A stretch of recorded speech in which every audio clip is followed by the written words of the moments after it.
సమర్థ సద్గురు సాయినాథ్ మహారాజ్కి జై. సాయి భక్తులందరికీ నమస్కారం అండి.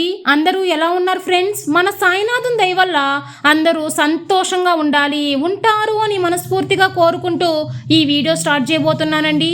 ఇక ఈరోజు వీడియోలో మనం చూడబోయేది ఏంటంటే, తల్లి నువ్వు సంతోషంగా ఉండాల్సిన రోజు. అనవసరంగా దేని గురించి దిగులు పడకుండా ఆనందంగా ఉండమ్మా. నీ మంచి మనసుతో నన్ను గెలిచావు. నిన్ను పులకరించేలా, నువ్వు ఆనందపడేలా ఉండాలని నీకు ఈ రోజున ఒక వరాన్ని అందించడానికి వచ్చాను తల్లి. అది ఆ వరం 1 కాదు 2 కాదు తల్లి. నువ్వు ఆనందించేలా 10 వరాలను జవరి ఇస్తాను. అష్టైశ్వర్యాలు జవరి ఇస్తాను తల్లి. దీనికి ముందు నువ్వు కూడా నన్ను మొక్కుతూనే ఉన్నావు, కానీ ఈ జన్మలో కొద్దిగా మర్చినట్లు ఉన్నావు.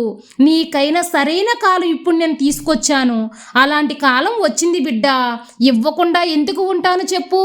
నీ జీవితంలో దీపం వెలిగించి నీ భవిష్యత్ ప్రశాంతంగా ఉండబోతుంది. ఇక అన్ని రోజులు సంతోషకరమైన రోజులే నువ్వు అనుభవిస్తావు. లోయలో పడిపోయాను, పైకి ఎలా రావాలి అని ఆందోళన పడవద్దు తల్లి. చిటికలో నిన్ను అందనంత ఎత్తుకు తీసుకెళ్తాను. నీ వల్ల అది అవుతుంది. నీ అన్ని రోజులు నువ్వు అనుకున్నది జరగడానికి ఎంత కష్టపడ్డావో కదా. కష్ట నష్టాలను, దుఃఖాలను, ఆవేదనలను అన్నిటినీ ఎదుర్కొని నీకు ఆనందం, సంపద, సిరులు, ఐశ్వర్యం అన్నీ నీకు అష్టైశ్వర్యాలను కల్పిస్తాను తల్లి. నీకు పూర్తిగా సొంతమయ్యేలా చేస్తాను బిడ్డ. ఇవన్నీ వరుసగా జరుగుతాయి. కష్ట సుఖాలు నీకు నీ బాబా నేను తోడుగా ఉన్నాను కదా. అలాగే ఆఖరి వరకు నీకు కావాల్సిన అన్నిటినీ నీ చేతికిస్తాను తల్లి. నీకున్న కొరత అన్నిటినీ సరిచేస్తాను. మంచి వారికి మంచి జీవితం కుదరదు, అయినా కూడా మంచి మనసుతోనే నా బిడ్డలు ఉండాలి అని నేను కోరుకుంటాను. అందుకే వారి కోసం నేను ఎప్పుడూ కూడా శ్రీరామ రక్ష వలె వారిని కాపలా కాస్తూ ఉంటాను తల్లి. అంతకు బదులుగా ఎలాంటి దిగులు లేని జీవితాన్ని కూడా కల్పిస్తాను బిడ్డ.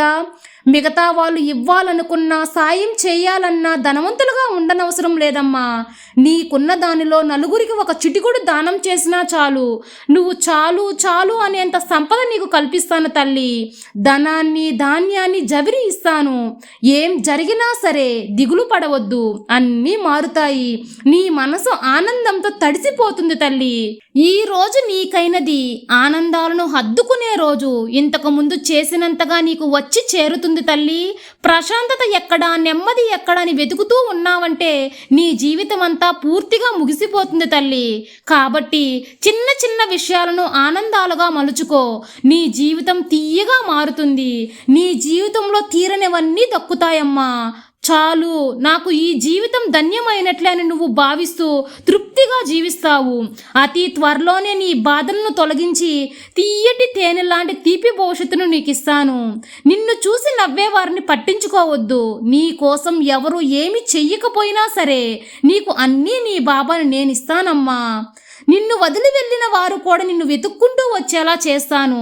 ఇక అన్ని ఆ రోజులు, రాబోయే రోజులు వసంతకాలంగా నీకు మారుతుంది. ఏ అవమానాల నుండైతే నువ్వు కృంగిపోయావో, నిన్ను కృంగ తీసేశారో అవన్నీ కనుమరుగయ్యేలా చేస్తాను బిడ్డ. ఇక ఎవరూ నిన్ను కొర చెప్పలేని విధంగా నీ జీవితం ఉంటుంది తల్లి. నీ జీవితం బంగారుమయంగా మారేలా చేస్తాను. నీకైనది నీకు కాకుండా ఎవరికిస్తాను చెప్పు? నీకు కావాల్సింది, నువ్వు కోరుకున్నది రాకుండా ఆలస్యం అవుతున్న రోజుల్లో వెనక్కి వెళ్తున్న నీ గెలుపు ఇక తానుగా నీ దగ్గరికి వచ్చి చేరుతాయి. ఇక నుంచి బెంబేలెత్తేలా ఏమీ ఉండదు తల్లి. నీ బాబా నీతోనే ఉన్నాను కదా, ధైర్యంగా ఉండు. ఇక అన్నీ శుభాలే కలుగుతాయి బిడ్డ. నీ సాయి తండ్రి ఎల్లవేళలా నీకు తోడుండగా నీకు భయమెందుకు బిడ్డ. సర్వే జనా సుఖినో భవంతు. జై సాయిరాం.